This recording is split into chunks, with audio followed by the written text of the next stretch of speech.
আফারা বোনেরা আপনাদের উদ্দেশ্যে আজকে আমরা এই ভিডিওটা বানানি। এই দেখেন, স্বামীরে কেউ কোনো সময় বিশ্বাস করবেন না। অন্ধবিশ্বাস তো কোনো প্রশ্নই আসে না। স্বামীরে একটু ছাড় দিলেই দেখবেন আসল রূপ দেখানো শুরু করছে। কিছুদিন ধরে আপনাদের বাইরে আমি একটু সন্দেহ করতেছি। আজকে তার মোবাইলটা নিয়ে আমি তো পুরো অবাক। সে কার সাথে যেন ভিডিও কল, অডিও কল সবসময় চলে তার সাথে। আচ্ছা, 2 বাচ্চার বাপ আর আমারে গরু রাইখা এগুলো করা কি ঠিক? আসসালামু আলাইকুম। সকাল সকাল ঘুম থেকে উঠে দেখি এই পাশে একদম ময়লা হয়ে রয়েছে, ছোট ছোট আমগুলো সব পড়ে যাচ্ছে গাছ থেকে। কিছুদিন ধরে এ, বৃষ্টি কিছুদিন ধরে বৃষ্টি নাই, তারপরও একটু বাতাস হয়েছিল কালকে রাত্রে। এই জন্য অনেক আম কালকে রাত্রেও পড়ে গেছে, এখনো পড়ে গেছে। মার্জিয়াকে বললাম, মার্জিয়া আমগুলো টোকা এনে রাখো, আচার বানাবো। আচার আবার আমি খুব পছন্দ করি, একটু টক মিষ্টি ঝাল থাকে এই জন্য। মার যে আমগুলো টোকা নিয়েছে, এই দেখেন এতগুলো আম পড়ে গেল। এগুলো বড় হইলে আরো অনেকগুলো হইতো, কিন্তু করার কি, যা রিজিকে আছে তাই হবে। এই যে দেখেন এখন গাছগুলো একদম অর্ধেক খালি হয়ে গেছে। আলহামদুলিল্লাহ, এই গাছগুলো আছে এই জন্য নিজের গাছের আম খাইতে পারি। পাখিতে খায়, মানুষে খায়। ওগুলো আমার শ্বশুরের হাতে লাগানো গাছ।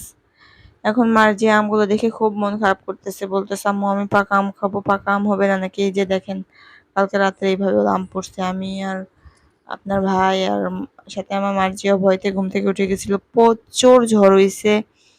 ঝড়েতে মানে গাছপালা প্রায় ভেঙে যাওয়ার মতো। আমাদের এখনো ভাঙে নাই, কিন্তু আশেপাশে ভাঙছে। আমি সকাল সকাল উঠে কাজ কাম করলাম, রান্না বাড়া করলাম, ওদের খাওয়াই দিলাম। খাইয়ে এখন আমি টেবিলটা মুছতেছিলাম। এখন আমি থালা বাসনগুলো সবকিছু একসাথে রেখে নেব। চুলাগুলো অনেক ভেঙে গেছে, এখানে আর বেশি দিন রান্না করব না, রান্নাঘর বানাবো, ওই জন্য আর এগুলো ঠিক করতেছি না। এখানে রোদ চলে আসে বাইরে, এই জন্য এখন থালা বাসনগুলো নিয়ে নিচ্ছি। আর বাইরে তো দেখছেনই, কিছুটা অল্পটা ঝাড়ু দিয়ে নিচ্ছি দেখতে আসা যাওয়া করার জন্য, পরে এগুলো পরে করব। এখানে আমগুলো ঢেলে নিচ্ছি। এই দেখেন আম, সবগুলো আম ঢেলে দেখি প্রায় 15 কেজি তো হবেই, 15-20 কেজির মতো হয়ে যাবে। আমগুলো দেখে কি যে বলবো, কান্না করতে ইচ্ছা করতেছে। এত ছোট ছোট আম, এগুলো কি করব? আচ্ছা বাদ দিয়ে এখন আমগুলো আমি ছিলে নিচ্ছি। আচার বানাবো হয়তো, আমটা বানাবো। আমটা আমাদের এলাকায় আমটা বলে, তাদের এলাকায় কি বলে বলবেন। আমি এখন আমগুলো ছিলে ধুয়ে দিচ্ছি। আর এই যে দেখেন, একা একাই ছেলতেছি বাচ্চাটাকে আরেকজনের কাছে দিয়ে, কিন্তু আমাকে হেল্প করার মতো কোনো মানুষই নেই। আর যদি আমি কিছু বলি তাহলেই বলে আমার বদনাম হয়ে যায়, জানেন একা একা সারাদিন কাজ করতে, নন স্টপ কাজ করতে হয় আমার। এই যে দেখেন আপনাদের ভাই আজকে কাজ করতেছে খেতে, মানুষ একজন নিয়ে। আর যেও এখানে একটু হেল্প করতেছে, তারা কিছু জিরাইতেছে। আজকে কচুর মুখী এগুলো আমরা খেতে লাগাইছি, কিন্তু বৃষ্টি নাই। সবাই দোয়া করবেন যেন একটু বৃষ্টি হয়। এই পাশে কিছুটা আলু ছিল, মিষ্টি আলুগুলো উঠাই ফেলতেছে। এই যে দেখেন আলুগুলো মোটামুটি আলহামদুলিল্লাহ ভালোই হয়েছে। মার্জিয়া একটু হেল্প করে, মার্জিয়া সবসময় আব্বুর হেল্প করে, কারণ মার্জিয়ার আব্বু তার ছেলে নেই, মার্জিয়াই ছেলে। যে জন্য মেয়ে এসে দেখতেছে কচুরমুখী বড়, সরি আলু বড় হয়েছে কিনা তাই দেখতেছে। কচুরমুখী লাগানোর কথা বলতে বলতেছে কচুরমুখী গাছ চলে আসে মুখ দিয়ে। এই যে দেখেন কচুরমুখী আলুগুলা অনেক সুন্দরী হয়েছে আলহামদুলিল্লাহ। আলুগুলা আমার অনেক ফেভারেট, আমার হাজবেন্ডও অনেক পছন্দ করে। আসলে হাজবেন্ড একটু, যে আমি আপনাদের প্রথমে বললাম যে হাজবেন্ডকে কখনো বিশ্বাস নেই।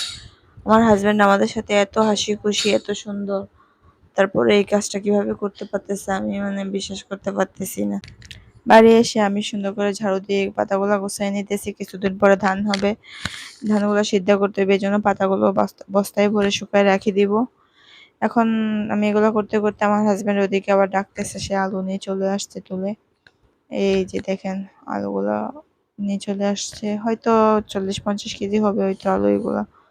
আরো কিছুগুলা উঠায় রাখা হয়েছে কালকে।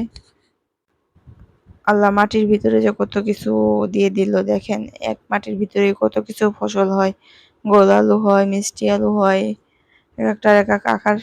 এই যে দেখেন আবার কে চলে আসলো, আম্মু চলে আসলো, মামানি চলে আসলো। আমি কিন্তু কালকে এদের বাড়ি থেকে আসছি। মামানি তো মেয়েকে পেয়ে বিরাট খুশি, মাইকে না দেখতে পেয়ে ওদের বলে ঘুমই হারাম হয়ে গেছে। এ তো লাইক করো, সাবস্ক্রাইব করো নিয়ে ব্যস্ত আছে, আই লাভ ইউ বলে।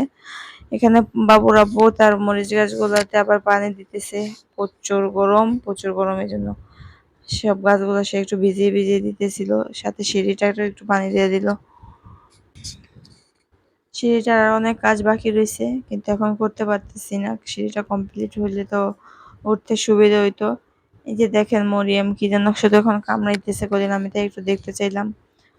সবাইকে বলবো ফিলিস্তিনবাসীদের জন্য একটু দোয়া করবেন। ভালো থাকবেন, বাই।